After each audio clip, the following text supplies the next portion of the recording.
Pengkhotbah pasal 5 ayat 8 sampai dengan 10. Kalau engkau melihat dalam suatu daerah orang miskin ditindas dan hukum serta keadilan diperkosa, janganlah heran akan perkara itu, karena pejabat tinggi yang satu mengawasi yang lain, begitu pula pejabat-pejabat yang lebih tinggi mengawasi mereka. Suatu keuntungan bagi negara dalam keadaan demikian ialah kalau rajanya dihormati di daerah itu. Siapa mencintai uang tidak akan puas dengan uang, dan siapa mencintai kekayaan tidak akan puas dengan penghasilannya. Ini pun sia-sia. Selamat pagi, Ibu Bapak, Saudara, anggota jemaat dan simpatisan GKI Taman Majapahit, Semarang. Semoga pagi hari ini kita bangun dengan satu kerinduan bahwa berkat Tuhan senantiasa hadir secara nyata di dalam hidup kita, dan Tuhan pun memakai hidup kita menjadi berkat. Nah, Ibu Bapak, Saudara yang terkasih dalam Tuhan Yesus Kristus,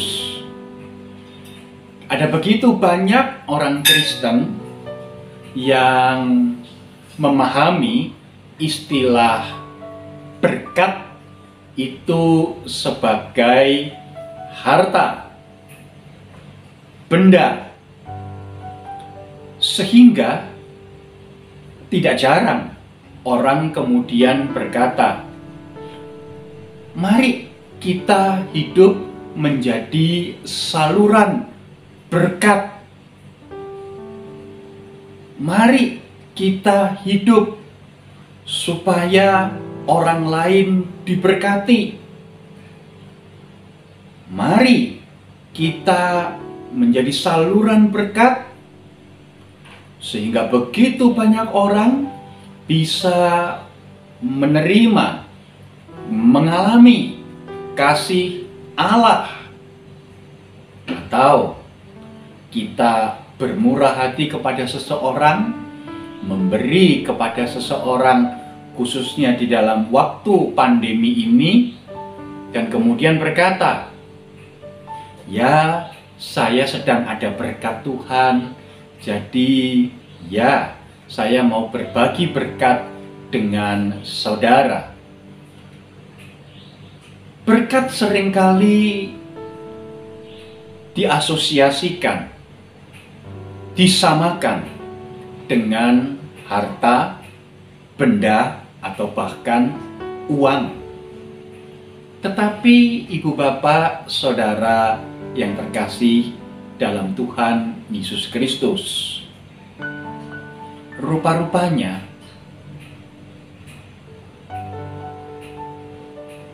penulis sebuah lagu yang kita kenal dengan judul Make Me a Blessing mengatakan bahwa bukan masalah uang, bukan masalah harta, bukan masalah benda yang bisa kita berikan kepada orang-orang yang ada di sekitar kita.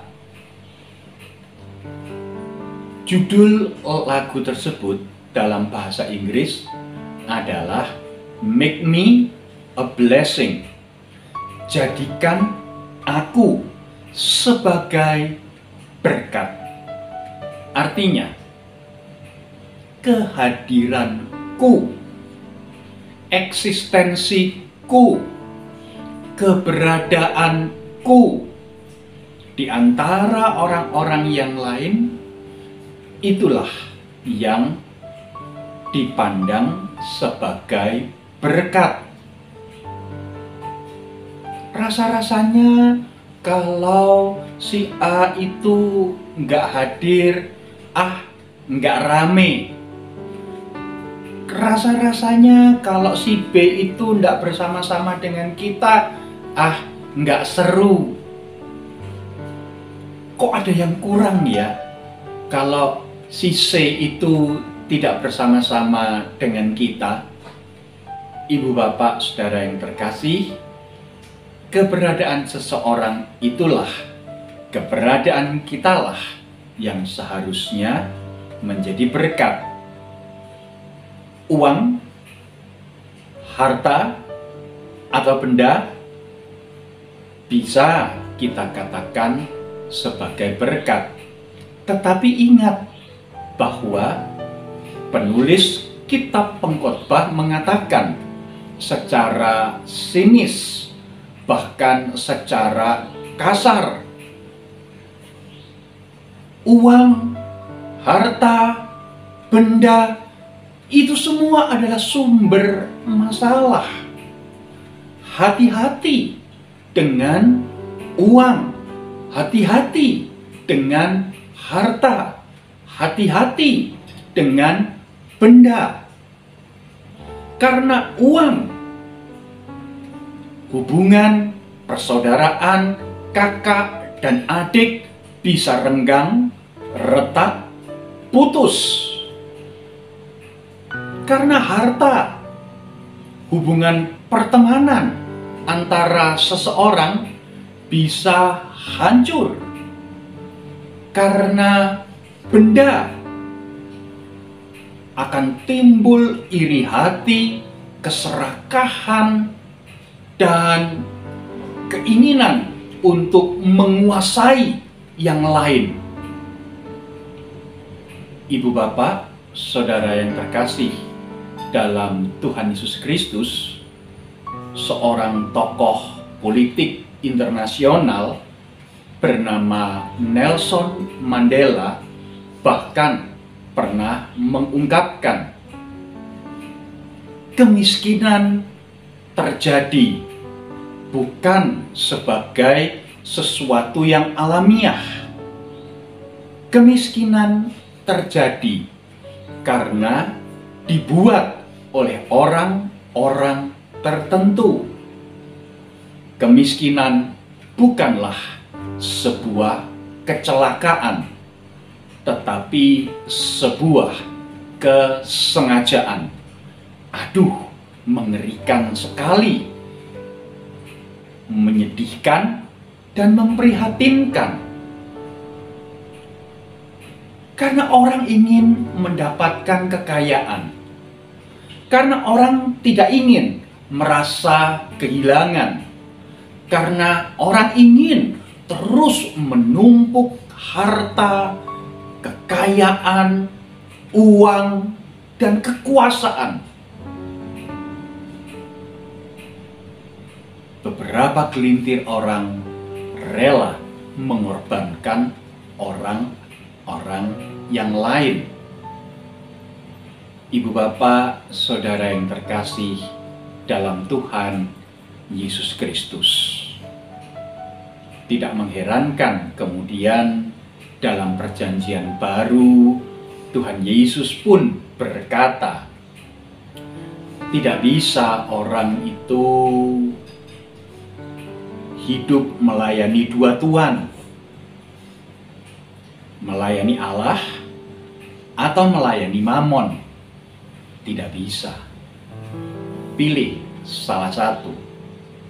Nah, ibu, bapak, saudara yang terkasih dalam Tuhan Yesus Kristus, Lembaga Alkitab Indonesia memberikan judul pada bagian ini, kekayaan adalah kesia-siaan. Ya, ketika seseorang berusaha mengejar kekayaan, berusaha mengejar uang, berusaha mengejar harta, tanpa mempedulikan hal-hal yang lain. Di situ penulis kitab Pengkhotbah mengatakan itu adalah kesia-siaan. Tetapi ibu bapak saudara yang terkasih, rupa-rupanya penulis kitab Pengkhotbah juga mengingatkan, sadari betul apa arti kehidupanmu. Hidupmu tidak ditentukan dari seberapa banyak uang yang engkau miliki. Hidupmu tidak ditentukan oleh seberapa besar penghormatan yang orang-orang berikan kepadamu. Hidupmu tidak dapat diukur dengan harta, status, kekayaan, kemapanan, kondisi ekonomi, sosial, tidak bisa. Allah mengasihimu apa adanya, sebab engkau berharga di matanya. Ibu bapak saudara yang terkasih, itulah makna hidup kita. Amin. Mari sekarang kita berdoa. Bapa Surgawi, kami bersyukur kepadamu bahwa Engkau mengasihi kami apa adanya, dan bahkan Engkau mau supaya hidup kami yang apa adanya ini bisa dipakai menjadi berkat bagi orang-orang yang ada di sekitar kami, bagi lingkungan yang ada di sekitar kami. Kami bersyukur untuk kasih setia, kebaikan, dan kemurahan-Mu bagi kami, dan oleh karena itu, ya Bapa Surgawi, kami berdoa, memohon kiranya Engkau tidak membiarkan kami terjebak di dalam kondisi-kondisi duniawi, harta, kekayaan, materi, kebendaan yang justru dapat menyeret kami, menghanyutkan kami jauh dari Tuhan. Dalam nama Tuhan Yesus Kristus, kami berdoa. Amin. Selamat melanjutkan aktivitas Ibu Bapak Saudara yang terkasih. Tetap semangat. Jangan lupa tetap mempergunakan dan memberlakukan protokol kesehatan di tengah-tengah masa pandemi ini, dan biarlah hidup kita semua tetap boleh menjadi berkat. Amin.